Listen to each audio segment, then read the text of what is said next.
Good morning, Facebook, YouTube, Twitter, and Google+.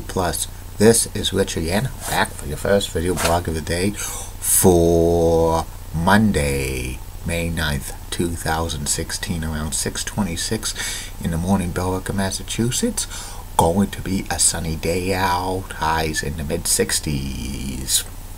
Some clouds or maybe a brief sprinkle or two, but most of the day is going to be sunny, and this week is going to be sunny as well. 60s and 70s. Some news to report. Boston Red Sox beat the New York Yankees by the score of 5-1, avoiding a 3-game sweep.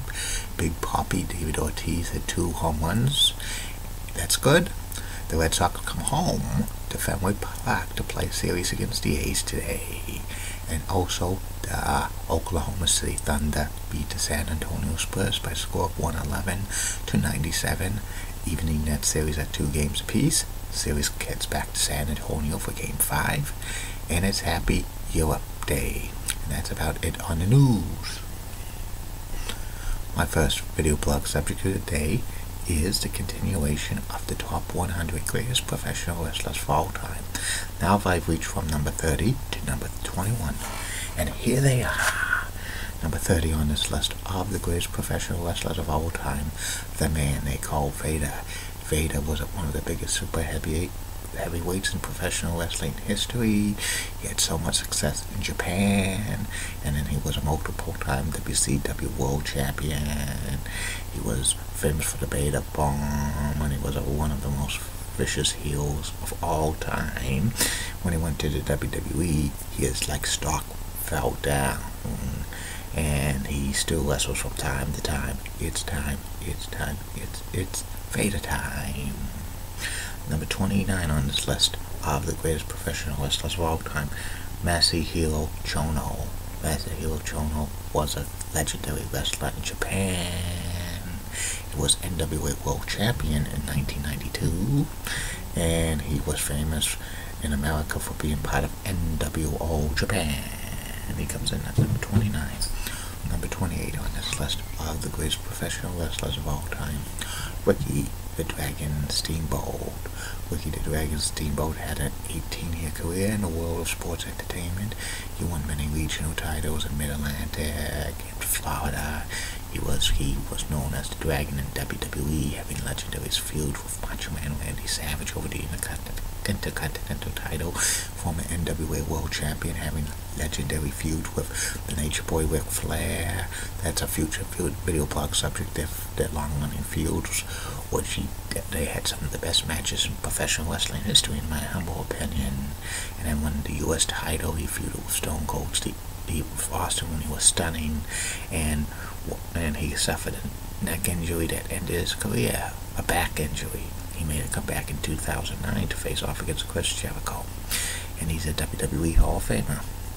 Number 27 on this list of the greatest professional wrestlers of all time, the American Dream, Dusty Rhodes. Dusty Rhodes had so much charisma. He was a king of championship wrestling for Florida, winning many Florida championships.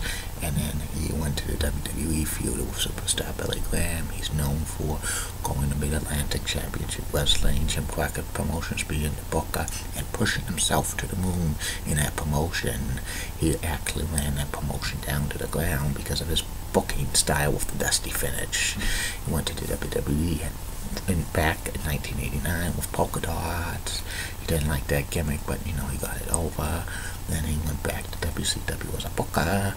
He was there until the company folded in 2001. He was in TNA for a while. Then he came to the WWE on Legend Steel, passed away last year.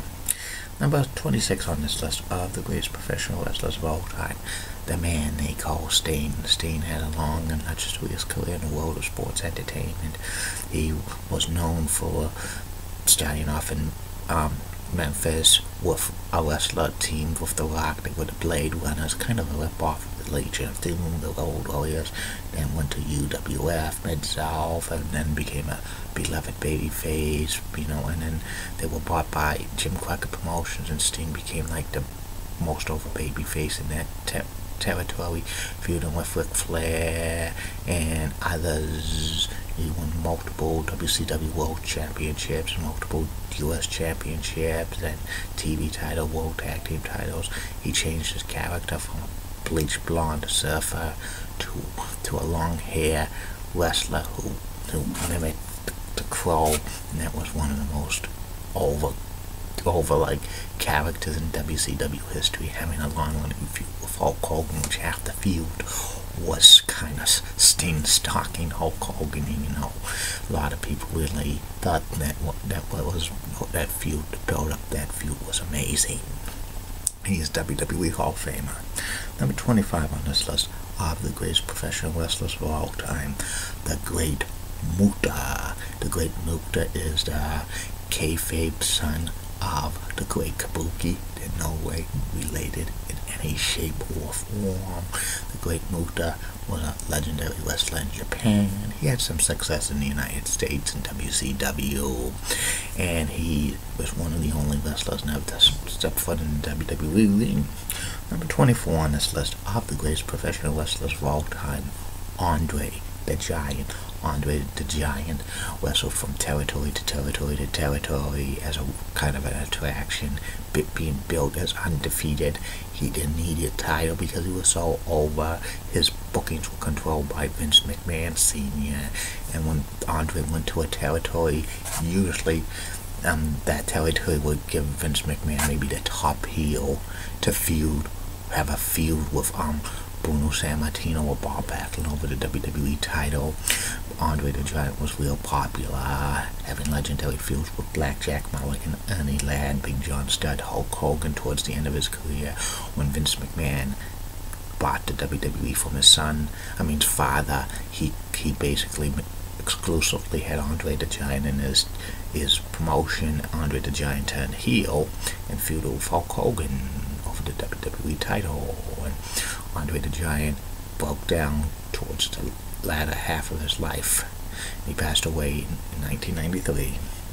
Number 23 on this list of the greatest professional wrestlers of all time, Dory Funk Jr. Dory Funk Jr. is part of the legendary Funk family. His father, Dory Funk Sr., was a great wrestler and promoter and trainer, and his younger brother, Terry, was a hardcore wrestler.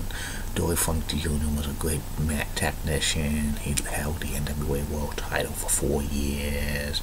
Then he wrestled in a lot of territories. Booked.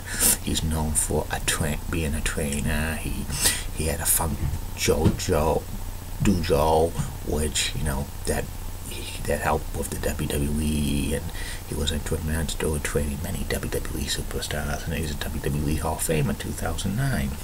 Number 22 on this list of the greatest professional wrestlers of all time, Gene Kiniski. Gene Kiniski was billed as Canada's greatest athlete.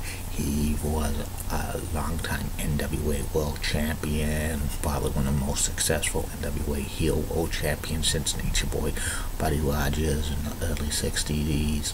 He also was AWA World Champion. He was a great technical wrestler, breaking the rules. He was active until like 1992.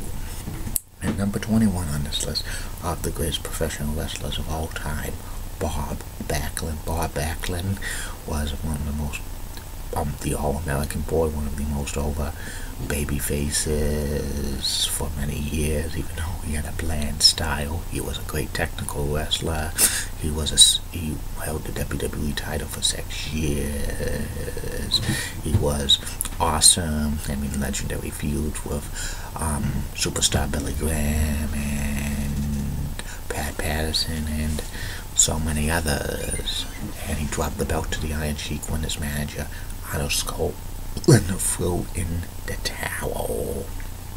He disappeared from wrestling for a while, but came back. And in 1994, he became Mr. Bob Backlund as a heel, putting the Crossway Chicken Wing on everybody. He beat Bret the Hitman Hart for the WWE title in 1994 at Survivor Series, held it for 3 days, and dropped it to Big Daddy Cool Diesel. Eventually, he had a gimmick that he ran for president of the United States. And that's about it on that. I'll be back later. Facebook, YouTube, Twitter, Google, plus 2 more video blogs. First video blog of it, first subject will be about panhandling. I'll save that hitchhiking thing for a little later on in the week. And the third and final video blog of the night will be about former professional wrestler Dick Slater. Keep calm, everybody.